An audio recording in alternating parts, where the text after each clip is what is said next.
这几年真是行路跑走标运动，招真侪少年家来挑战。也毋过掠准讲有咧运动，身体应该就无问题。高医神经外科医师最近调查发觉讲，最近7年来，统计6万个参加路跑走标活动的人，其中3成加减拢有一寡骨头含梢拍，已经是骨头长期高危险群。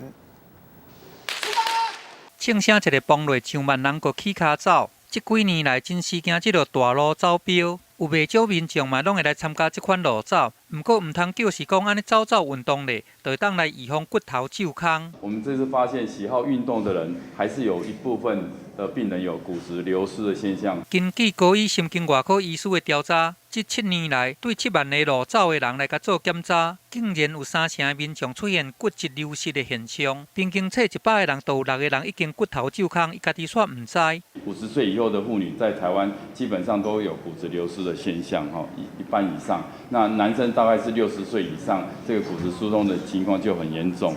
一般来讲，骨质拍伤较会发生伫更年期以后的妇人人，和年纪较大的社会人，另外有得着糖尿病、大目雷这症头的人，和长期咧食美国仙丹这的，拢是骨头较会长期的危险族群。我们对骨质疏松应该从预防做起，不是要等骨折之后才做起。若想要让骨头较定单咧，除了补充钙质、维他命 D， 还佫爱较接运动，莫食薰啉酒。还佫爱定期去病院做骨质值精度的检查，这嘛是预防骨质拍疏的重要眉角。记者综合报道。